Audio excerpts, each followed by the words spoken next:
Hello everyone, আসসালামু আলাইকুম। কেমন আছেন আপনারা সবাই? আশা করি ভালো আছেন।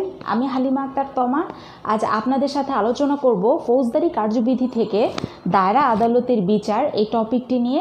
ধারা 265 উপধারা এ থেকে শুরু করে ধারা 265 উপধারা এল পর্যন্ত আলোচনা করা হয়েছে। তো আজকের ক্লাসটি হলো পার্ট 3। যারা যারা পার্ট 1 এবং পার্ট 2 ক্লাসগুলো মিস করেছেন তারা অবশ্যই প্রিভিয়াস ক্লাস রেকর্ডগুলো দেখে নেবেন। তো চলুন আজকের মূল ক্লাসের মূল আলোচনার দিকে এগিয়ে যাই। প্রথমে ধারা 265 উপধারা এফ। এখানে বলা আছে অভিযোগকারী পক্ষের সাক্ষ্য গ্রহণের তারিখ।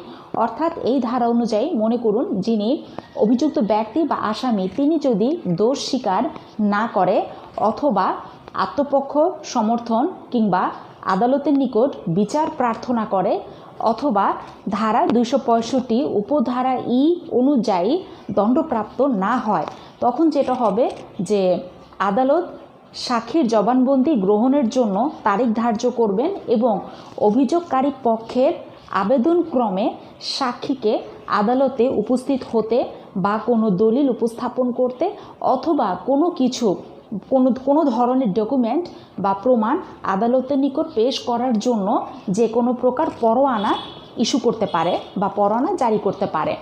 তো এই হলো ধারা 265 উপধারা এফ। এবার চলে যাচ্ছি পরবর্তী ধারা 265 উপধারা জি। এই ধারায় বলা আছে অভিযোগকারী পক্ষের সাক্ষ্য গ্রহণ।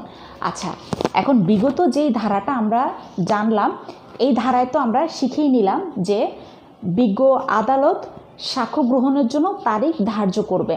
এখন পরবর্তীতে ধারা 265 উপধারা জি এই ধারায় এসে যেটা হলো যে ধার্যকৃত যে তারিখটি আছে সেই তারিখে অভিযোগকারী পক্ষের সাক্ষ্য গ্রহণ শুরু হবে। তো এখানে মনে রাখবেন যে আদালত দেখা গেছে সাক্ষ্য গ্রহণ করতে গিয়ে কোনো একজন সাক্ষীর জেরা অপর কোনো সাক্ষী বা সাক্ষ্যগণের জবানবন্দি গ্রহণ না হওয়া পর্যন্ত স্থগিত রাখতে পারেন। আচ্ছা, আরেকটু বলি, মনে করুন এক্স নামক একজন সাক্ষী আছেন।